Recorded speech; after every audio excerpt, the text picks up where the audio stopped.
gosto de trabalhar muito em cima do que é, né? Então vamos lá, o conceito de risco é muito simples. Vem para mim do italiano, risco, ou rischio, né? Que por sua vez deriva do árabe, que é risque, que é aquilo que se depara com uma providência. Então o risco é uma ação que é providencial, ela poderá acontecer se não for prevenido. Se a gente for pegar isso no aspecto psicológico, né? Hoje nós estamos aqui todos muito bem, né? Todos nós resilientes a determinadas coisas.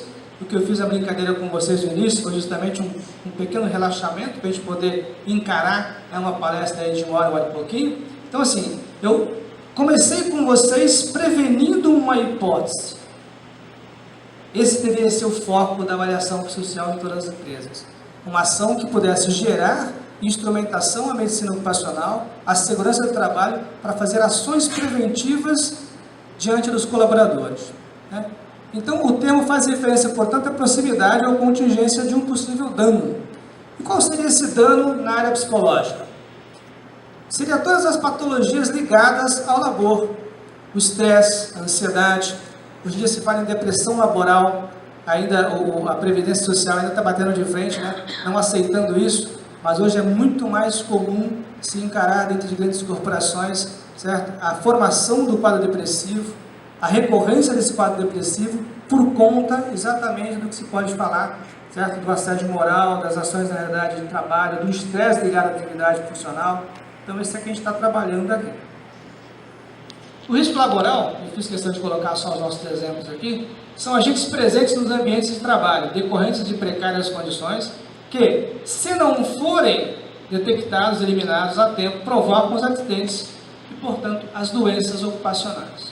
Eu fiz questão também no nosso trabalho aqui de trazer para vocês uma estatística bem recente. Eu consegui dados de janeiro a junho desse ano, para a gente fazer uma comparação a respeito disso, né? Então, se eu não previno, acontece.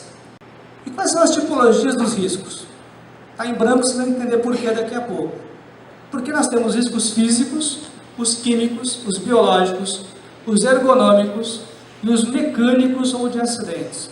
Todos esses riscos, curiosamente, estão previstos em praticamente todas as normas regulamentadoras ligadas à prevenção de acidentes e incidentes. Curiosamente, o risco psicossocial passou a ser citado em duas normas por enquanto. Está vindo uma terceira aí, que é a que cuida de óleo e gás, né? Que ela está repleta dessa palavra, né? Ou seja, realmente passou a se reconhecer a importância do risco psicossocial como um fator de risco ao trabalho e ao labor, né? E a parte interessante é o seguinte, que o risco psicossocial, eu fiz em destaque realmente isso, ele está linkado a todos os outros riscos. Quando você tem, por exemplo, uma situação ergonomicamente ruim, você está provocando nessa pessoa uma tensão física que vai incomodá-la e vai se tornar uma tensão emocional. Olha que interessante. Então, existe uma série de associações que normalmente não se faz, né? Mas o risco psicossocial normalmente está incluso em inúmeras delas. Aí dentro da avaliação ou da denominação, né, dos riscos psicossociais, isso está bem fresco na minha cabeça, que eu estou finalizando um mestrado sobre isso, né? Você tem uma série de composições, uma série de definições. Eu elegi duas, evitei aqui não ser muito escolástico, né, não muito acadêmico, evitei colocar nomes, mas essa definição na realidade está dentro de um enquadramento de um autor. Ele diz o seguinte, que os riscos psicossociais podem ser englobados aí em 6 dimensões. A intensidade do trabalho e o tempo dessa pessoa dentro da sua atividade, ou seja, não é só o quanto eu faço, né, e a intensidade que eu coloco nisso, mas a quantidade de tempo que eu trabalho na atividade. A palavra workaholic é muito moderna, né, muito próxima da gente, ela indica exatamente essa condição. São aquelas pessoas que não conseguem perceber o quanto ela está trabalhando, né, e a quantidade de tempo que ela se dedica a isso. Ao fazer isso, ela está colocando um detrimento à sua qualidade de vida. Ela está, portanto, correndo o risco de adoecer psicologicamente. As exigências emocionais, existe uma série de atividades, eu vou citar uma muito simples.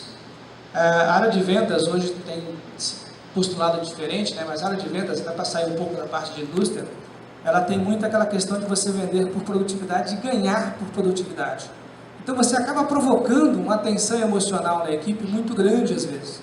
E tem pessoas que, ao final, por exemplo, de um mês inteiro, que não atingiu a meta, que não vai conseguir aquela coisa, ela entra num nível de autocobrança muito grande, provocando uma descarga, uma exigência emocional muito acima daquilo que ela pode resistir. Eu fiz uma entrevista com uma pessoa da área de comércio de São Paulo, no final do ano passado. Ele queria saber, na realidade, o quanto essa questão do risco psicossocial estaria dentro do comércio. E eu justamente discuti com ele esta condição, que ao contrário da indústria, que tem toda uma preocupação já em cima disso, o comércio ainda está um pouco engateando em relação à avaliação dos riscos, tanto físicos, quanto biológicos, quanto ergonômicos, que saem ainda os psicológicos ou os psicossociais. A falta ou insuficiência de autonomia, a má qualidade das relações sociais no trabalho, aqui a gente encontra principalmente os assédios morais dentro do trabalho, e os conflitos de valores e insegurança na situação de trabalho e emprego. A gente vivencia isso sempre quando se entra em estado de crise, seja a empresa, seja o país. A pessoa não sabe se ela vai estar segura naquilo que ela faz. Então ela passa a ter realmente uma resposta aguda emocional a esta condição. Ainda uma outra definição de risco psicossocial. Para outros autores, os riscos psicossociais podem ser considerados como todos os aspectos do desenho e gestão do trabalho e dos contextos sociais e organizacionais que têm potencial para causar danos físicos e psicológicos. Quando a gente se apropria da definição de risco psicossocial, o que vem à cabeça de vocês? Primeira coisa, qual que é? O estresse, o nervosismo, o que mais? A depressão, por enquanto falamos só de patologia, o que mais? A perda de rendimento, agora você fala a linguagem que as empresas entendem, perda de rendimento. Quando você na realidade tem uma pessoa deprimida, estressada, enfim, com alguma condição laboral aguda ligada à área psicológica, a primeira coisa que cai nela é o interesse pelas coisas. Em outras palavras, despenca-se a produção. Eu sou um defensor, eu normalmente quando me vendo com a empresa me procura, a primeira coisa que eu falo é o seguinte: você tem alguma ação que você faça preventivamente em relação a isso? A resposta, a maioria delas, sim. Não. É muito novo isso. Mas por quê? Porque na realidade você tinha que ter o olhar preventivo para isso. Porque isso é custo. Eu vou falar um pouco mais calmamente disso. Isso é custo para a empresa.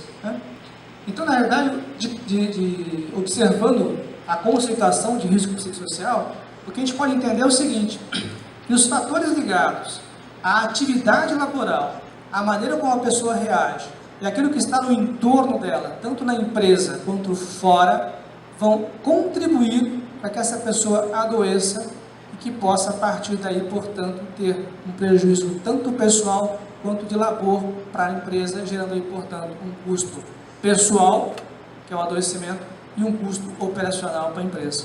Então, nós estamos aí tendo um olhar, não é só o olhar voltado à pessoa, mas também ao corporativo.